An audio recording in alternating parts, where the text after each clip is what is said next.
The Ohio State Buckeyes are not a top 3 team in the country right now. That and more of my opinions from week 1 around the Big Ten. Locked On Big Ten starts right now.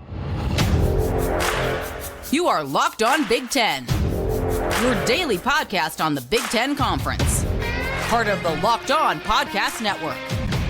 Your team every day.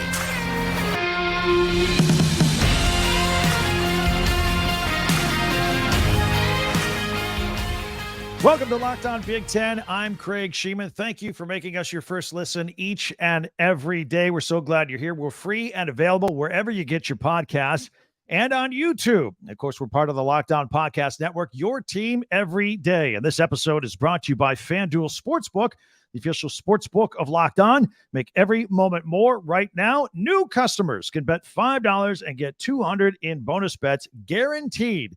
Visit FanDuel.com/LockedOn to get started. Well, on today's episode, we got a lot to cover here. First of all, the Buckeyes struggle in their season opener. Plus, we're going to look at Penn State and Drew Allar. Phenomenal. They look like they're in midseason form.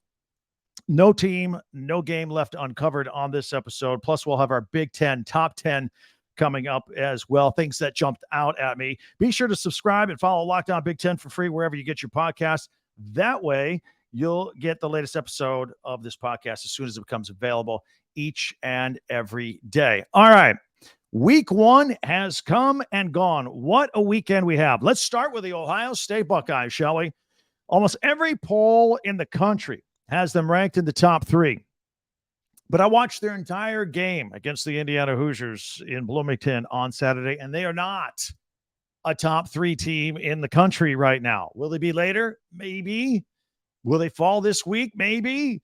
Look, they were 30-point favorites in that game. They won 23-3, and they only scored 2 touchdowns versus the Hoosiers. How many are they going to score against Michigan's defense?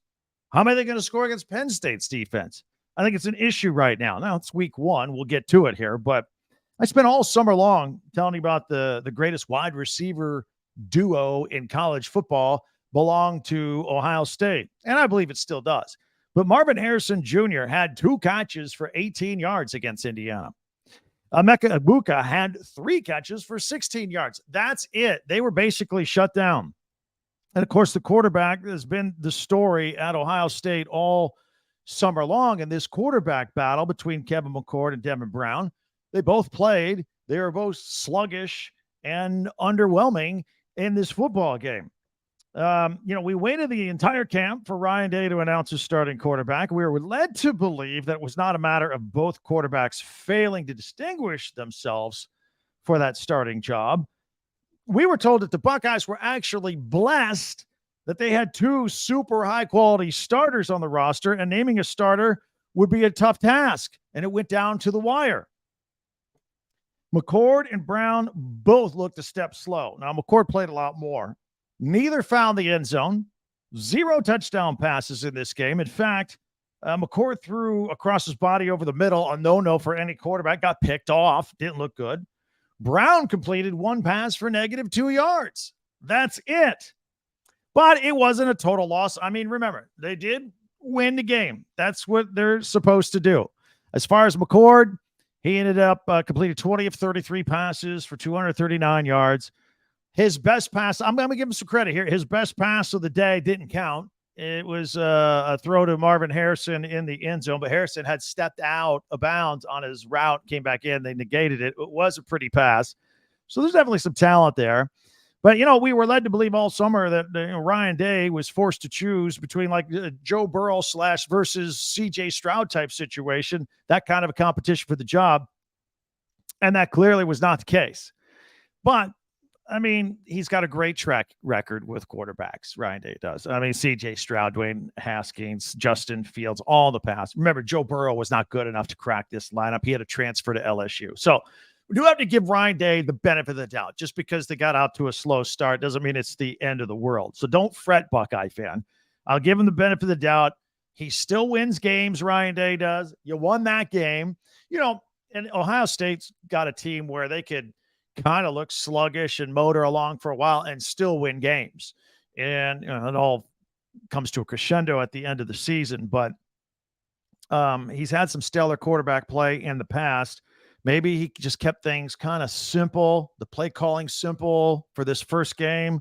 There could be a lot of reasons for this. There's always improvement between week 1 and week 2 for most good football teams. And I still expect that to be the case, but that just didn't happen in week 1. The Buckeyes and the quarterback situation did not pass the eyeball test. And they're not a top 3 team in the country right now. They're not. I can't tell you how many times I was watching the game against Indiana, and I thought to myself, boy, if they play like this against Michigan or Penn State, they're going to be in trouble. But those games are later on. Again, this is time to work it out. So, again, don't hit the panic button, Ohio State, but it didn't look good. It didn't look good in the win against Indiana. Meanwhile, you know who did look good? Penn State. They beat West Virginia 38-15. Started out slow, but then just kind of got a big lead and kept cruising in the second half. It was a raucous night game out there at Happy Valley. And quarterback Drew Allar, look, he looks like he's going to be something special. You can see the talent when you look at him. So we're going to talk more about him in tomorrow's podcast here and how he might be the best quarterback in Big Ten. Just relax, everybody. I'll put it together later on if you disagree, but he gets his chance after backing up 5-year starter Sean Clifford. Hit 9 different receivers, threw for 325 yards and 3 touchdowns in the win. In fact, he had 200 yards throwing by the half. And that one play that he was scrambling a little bit, found Keandre Lambert-Smith for 2 touchdowns, but that one where he's scrambling, just kind of flicked the wrist. They scored a 72-yard touchdown on the play. Was a thing of beauty. It was. And again, the crowd was amazing out there.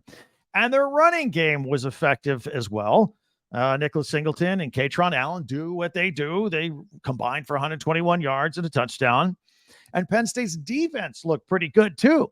They forced 4 punts and forced 3 turnovers on downs as well. So look out, Big Ten. I told you all summer long, I think Penn State is right up there with Ohio State and maybe Michigan.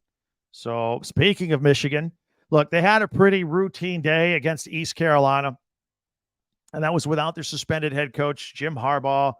I think the best play of the day was JJ McCarthy showing up with the free Harbaugh shirt, the jersey on. I thought that was pretty cool. And then he threw for 3 touchdowns to Roman Wilson. Big day between those two. They beat East Carolina 30-3. McCarthy also completed 86% of his passes in the game. That was pretty remarkable. It was an easy day out. They had 15 in a row at one time. They got UNLV coming up next. So Wisconsin was the other big observation I wanted to talk about here in this opening segment as well. We were told all along, Luke Fickell, Phil Longo, the offensive coordinator, they're going to come in here and have this big air attack.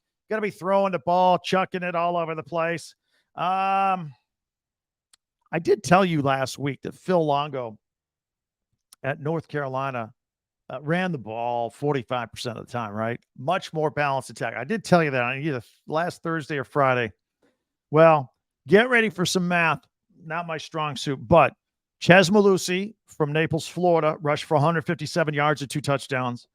Braylon Allen added 141 yards and a couple touchdowns. So between them, I think the math is 298 yards rushing and 4 touchdowns from Wisconsin's running backs in the 38-17 win over Buffalo. Not so much of an air attack at all. But look, they're going to go with what works or what's working that particular day against that particular opponent, and they have that running component if they need it, and it looked pretty good. Maybe it was necessary. I mean, SMU transfer Tanner Mordecai threw 2 picks for the Badgers that day. Maybe. Anyway, all these games, I'll love your opinions on. Hit me on Twitter at Talk Big Ten, and also here on YouTube. And you saw, if you're watching on the video just a moment ago, I had a crawl going. We got a brand new website we're very excited about. TalkBig10.com. Hit us up. Check it out. Everything's there. It's our landing page. Very excited. Very proud of that. In addition to that, in the comments, we're going to talk about the Iowa Hawkeyes.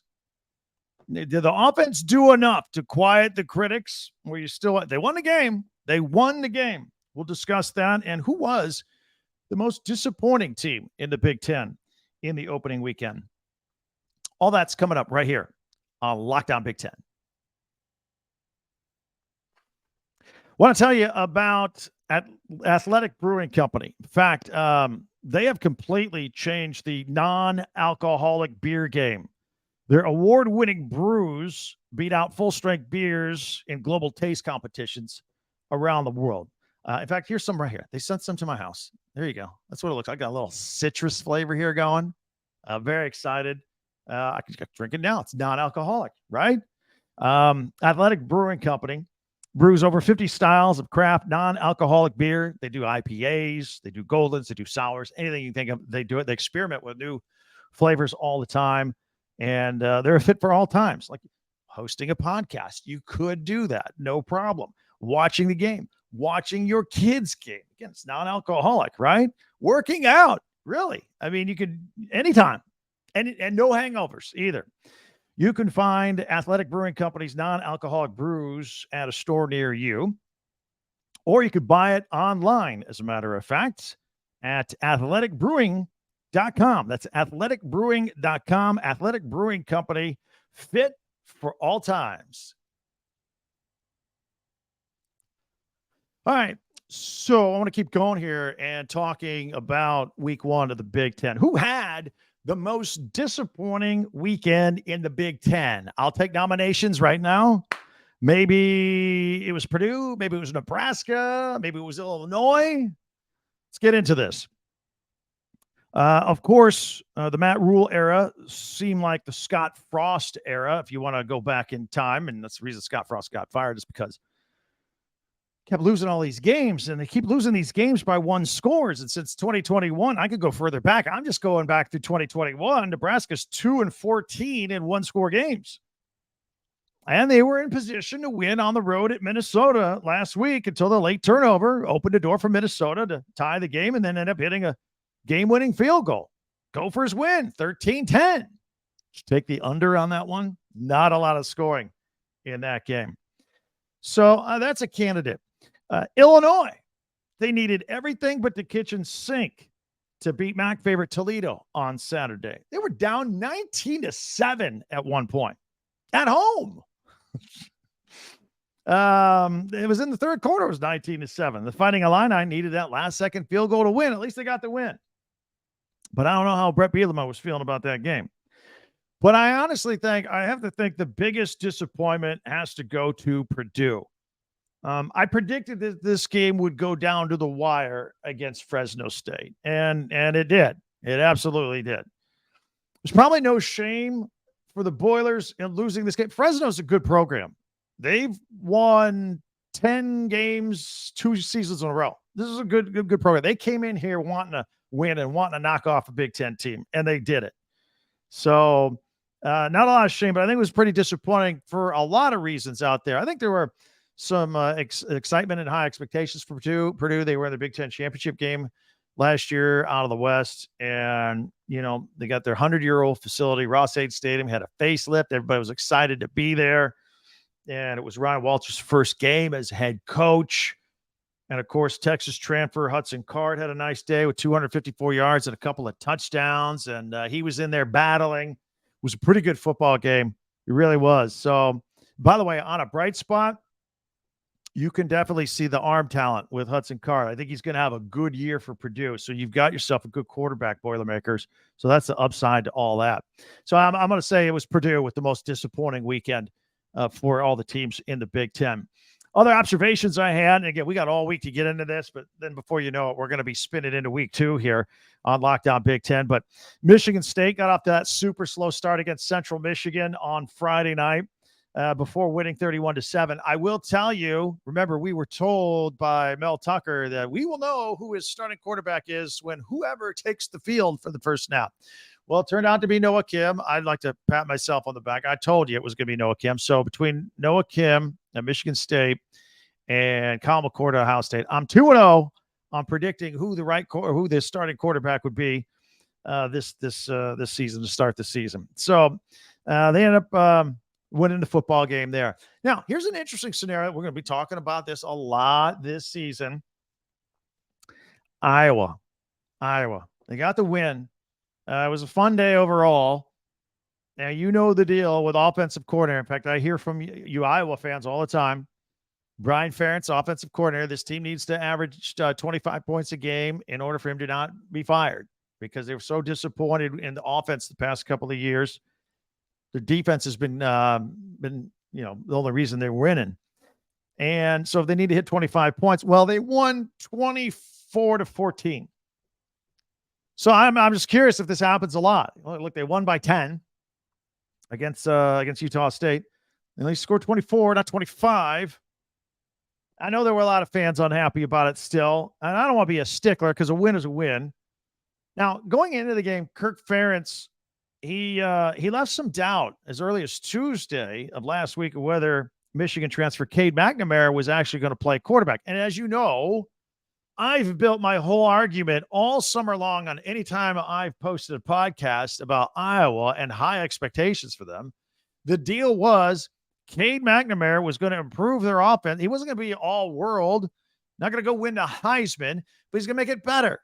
And their offense just needs to be a little better. Their defense is good again this year. That's enough to make a difference. Well, here's the deal. Cade McNamara, and the reason he was doubtful to play as far back as Tuesday is because he hasn't hardly taken any snaps here this offseason. He's been hurt, a quad injury. And then he had a knee injury last year. So they were worried he wouldn't even be ready for the game. Just isn't familiar enough with the team. Didn't do much in the spring, didn't do much in the summer, and now it's game time. But to his credit, he did play. He got out there.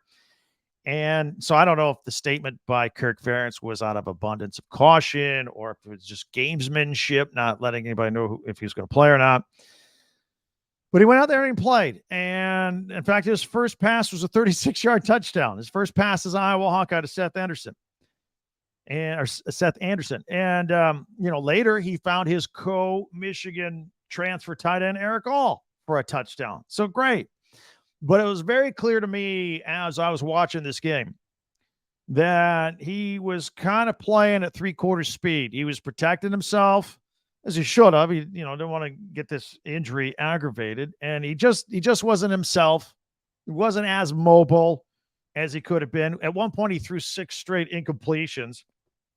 But then kind of a moment to hold your breath in the third quarter. He got kind of twisted around on a pass rush and came up limping after that. It was kind of limping the rest of the day. Certainly re-aggravated something. So stay tuned, Hawkeye fans. I don't know if that's I guess Kirk Ferentz said that this is going to be a situation that is going to have to be managed for the rest of the season. And it's not going to be anything that's going to go away real quick. So that's the latest going on with Iowa. Elsewhere, Talia Tagovailoa threw 3 touchdowns for the Terps' easy 38-6 win over Mike Loxley's alma mater, Towson. Host Charlotte up next as Maryland kind of just eases its toe into the season with the early schedule. Sunday afternoon saw Greg Schiano's Rutgers football team dominate Northwestern 24-7. The game wasn't even that close. Quarterback Gavin Wimsatt, got to give him credit. The offense ate up 38 minutes time of possession in that game. In fact, he led not one but 2 16-play drives. I've never seen that before. That's incredible. Northwestern, on the other hand, playing its first game since the hazing scandal, they avoided a shutout. They got a late touchdown. You kind of cheering for him to do that, to have something positive on this. But David Braun and the squad, they're going to have a very, very long season. So that's it in a nutshell and more. What did you think? Hit me up on Twitter or your comments here. Twitter's at Talk Big Ten. You just saw we got a new website, talkbig10.com. We're very excited about. Hit me up with comments here on YouTube, and I get to all those as well. Absolutely want to thank all you guys for making us your first listen every day here on Locked On Big Ten. And since the college football season is here, Locked On is kicking up our coverage with the Locked On College Football Kickoff. It's live every Friday. I think it was about an hour, 2-hour show last week. I contributed. I was chiming in there with my thoughts on the Big Ten. It goes live on this channel and all other Locked On college channels as well. But make sure you catch it on this one. Live on Fridays throughout the season from 11 a.m. to 1 p.m. Eastern. Again, every Locked On College YouTube channel will have it. It is College Football Kickoff Live. Covers everything. Schedules, implications, playoff implications, rivalries, in-depth stuff like only Locked On could do. And the insight and analysis from our stable of Locked On College hosts is incredible. It's absolutely incredible. So, again, find Locked On College Football Kickoff Live every Friday from 11 to 1 on this Locked On YouTube channel. And then edited, condensed, it's about an hour, 10 minutes. An audio-only version comes out later that you can listen to as well on the audio podcast. So just want to let you know about that. It's every Friday. Meanwhile, be sure to subscribe this one. Click. It's free, and you're in. You're in our Big Ten Club on YouTube. And you can also share, follow, and like Locked On Big Ten no matter how you check us out. Coming up is our next weekly feature. It is our Big Ten Top 10, my Top 10 observations from this weekend in the Big Ten. All that coming up on Locked On Big Ten. And I want to talk to you about FanDuel, this great deal they've got going on as you get ready for the NFL season with incredible offers from FanDuel, America's #1 sportsbook. Right now, new customers, you can bet $5 and get $200 in bonus bets guaranteed. Plus, all customers who bet $5 will get $100 off NFL Sunday ticket. You got yourself set up for that yet? Remember, it's switching. It's not on that old satellite dish anymore. It's from YouTube and YouTube TV. Now is the best time to join FanDuel. The app is easy to use, and you can be on everything from spreads to player props and more. And you can visit FanDuel.com/lockedon and kick off the NFL season with an offer that you don't want to miss. FanDuel, official partner of the NFL. All right, so I want to do this. This is cool because we've actually got games to talk about. We've done our top 10s on Friday all summer long since we took over this channel. We've gotten creative with it. Top 10 helmets, top 10 defenses, whatever the case may be. This is our Big Ten top 10. I told you I was going to come out every Monday in the season and give you my top 10 observations from all the Big Ten games. And this is going to be a lot of fun. So let's get to it here. And I'm going to put it up on the screen. If you're listening on audio only, I will describe it in detail. So here are my top 10 observations from this weekend in the Big Ten. And also, if you're only listening audio, I'm crawling my new website on the bottom, talkbig10.com. Check it out. All right, let's get to our top 10 list. Up on the screen, here we go at number 10. And I'm going to start out with kudos to kickers. Minnesota's Dragan Kasich nailing the 47-yarder at the horn to beat Nebraska. And then also Illinois' kicker Caleb Griffin hitting a 29-yarder with 5 seconds to go to save the day for the Fighting Illini in their opener against Toledo. So kudos to kickers at number 10. At number 9, the Wisconsin air attack, ? Listen, they told us they were going to be airing it out, but Ches Malusi and Braylon Allen combined for 298 yards and 4 touchdowns in their win versus Buffalo. Hey, whatever it takes, right? That in itself was impressive, even though they weren't throwing the ball much. Tanner Mordecai, less than stellar day, but they didn't really need him to do much in the air. They were able to run the ball with ease. And number 8, Iowa quarterback Cade McNamara, his first pass. How cool is that? His first pass as a Hawkeye was a touchdown to Seth Anderson. That is something everybody will remember. I thought that was a very cool moment. I put it at number 8. At number 7, Michigan quarterback JJ McCarthy. Look, he had a pretty good day. 15 passes completed in a row.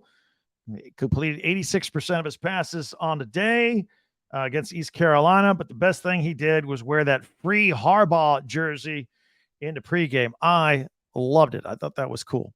At number 6, I'm going to put Penn State quarterback Drew Allar. He looked like an old pro. He really did. He found 9 receivers, 325 yards. He threw for 3 touchdowns. It looked like he'd been doing it forever. And again, Penn State has just had so much stability at quarterback. So Drew Allar at number 6. At number 5, staying with Penn State, the atmosphere at that game on Saturday night against West Virginia was electric. It almost looked like a whiteout. It was incredible, but a lot of fun. So I put that up here on number 5. At number 4 on my list, I got to give some credit to Rutgers quarterback Gavin Wimsatt. Okay. Not one, but 2 16-play drives, just chewing up clock. I've never seen anything like that. You don't see a singular 16-play drive, but to have 2 of them And that resulted in the win against Northwestern, and they won the time of possession battle at 38 minutes. We're going to stick with Rutgers at number 3, wide receiver Ian Strong, getting that foot down in the corner of the end zone on the end of that first 16-play drive for Rutgers was a thing of beauty. So he's number 3 on the list. At number 2, it's all receivers here. At number 2, Michigan State wide receiver Tyrell Henry with that Odell Beckham Jr.-like grab, reaching back behind him to haul it in with one hand against Central Michigan on Friday.